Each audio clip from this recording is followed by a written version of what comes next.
Ce n'est que lorsqu'ils déchirèrent accidentellement les vêtements de l'homme, et qu'ils aperçurent le tatouage sur son dos, que ces voyous qui racketaient les commerçants réalisèrent qu'ils avaient commis une terrible erreur. Sa fille n'aurait jamais imaginé que son père, cet ancien détenu à l'air si inoffensif, puisse avoir un quelconque lien avec le légendaire dragon aux 9 écailles. Ce qu'elle ignorait, c'est que son père était justement ce dragon aux 9 écailles qui terrorisait tout le quartier. À l'époque, pour protéger ses frères, il avait affronté seul 1000 hommes armés d'un simple couteau, du sud du pont jusqu'au nord, créant ainsi une légende. Depuis ce jour, le dragon aux 9 écailles était devenu un nom qui faisait trembler tout le monde. Des années plus tard, le jour de sa sortie de prison, des dizaines de voitures de luxe vinrent le chercher, car le gang qu'il avait fondé était devenu la plus grande organisation de la région. Tous ses frères attendaient qu'il reprenne les rênes, mais l'homme leur annonça qu'il ne reviendrait pas, à moins que quelqu'un n'ose s'en prendre à sa femme ou à sa fille. Son bras droit fut stupéfait. Il avait attendu son retour jour et nuit pendant tant d'années, mais la prison avait émoussé toute sa combativité. L'homme lui demanda de bien gérer l'organisation désormais, et de ne jamais la laisser devenir un gang criminel. Sur ces mots, il prit son sac et s'en alla. Tous ses frères mirent un genou à terre, promettant de l'attendre, mais l'homme ne leur prêta aucune attention,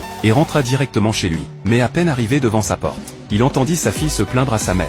Elle disait qu'elle n'irait jamais chercher ce tôlard qui lui faisait honte. C'est à ce moment-là que sa femme remarqua qu'il était rentré plus tôt que prévu. L'homme ne se fâcha pas des paroles de sa fille, car toutes ces années, craignant de leur attirer des ennuis, il avait demandé à sa femme de dire qu'il était en prison pour vol. Mais ce mensonge avait valu à sa fille d'être moquée à l'école. C'est pourquoi elle avait toujours été froide avec lui. Elle lâcha qu'elle n'aurait jamais un père aussi minable, et tourna les talons. Sa femme lui expliqua que leur fille avait mal à l'estomac ce jour-là, car la cantine de l'école utilisait souvent de la viande avariée. Elle et ses amis venaient de dénoncer la cantine. Mais ce qu'elles ignoraient, c'est que le patron de la cantine avait découvert qu'il avait dénoncé, et s'apprêtait à se venger de leur fille. Pendant ce temps, l'homme avait installé un petit stand de nourriture devant l'école, pour s'assurer que les élèves et sa fille puissent manger sainement. C'était la raison de sa décision. Mais sa fille trouvait humiliant que son père vende de la nourriture devant l'école. L'homme ne lui en voulut pas. Après tout, il lui devait tellement après toutes ces années. Il lui dit qu'il n'y avait aucune honte à gagner sa vie honnêtement. L'important était qu'elle puisse désormais manger de la nourriture saine. Il tendit la nourriture à elle et à ses camarades. Mais sa fille la jeta par terre furieuse, disant qu'elle ne mangerait jamais ce qu'un prisonnier avait préparé. Ses camarades se moquèrent aussi de l'homme,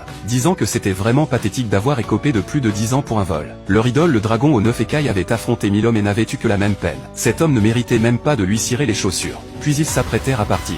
Mais c'est à ce moment-là que le patron de la cantine arriva avec ses hommes. Ils avaient découvert qu'il était le père de celle qui les avait dénoncés. Ils pensaient maintenant que la dénonciation n'était qu'un stratagème pour leur voler leur clientèle. La fille regardait de loin son père se faire malmener. Elle se dit que ça ne la concernait pas. Mais l'homme voyait bien que sa fille était inquiète.